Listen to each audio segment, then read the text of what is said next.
Good morning, good morning. Magluluto pala ako ngayon ng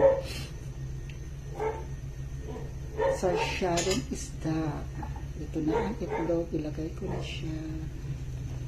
Ayan siya guys, ilalagay ko na siya.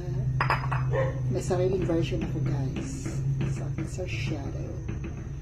Ayan, mix natin. At haluan ko siya ng fine horseradish. Ayan siya. Diba? Ang ganda ng aking version. Healthy na siya.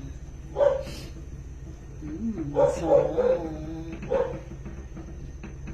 Diba guys? May kulay siya. Sarap. At ilagay ko na ang isda. Ayan siya. Ang isda. Ilagay ko na siya. Kaya guys, ano po ulam niyo today sa inyong lunch? I hope you like my video guys. Enjoy watching guys. Have a lunch everyone.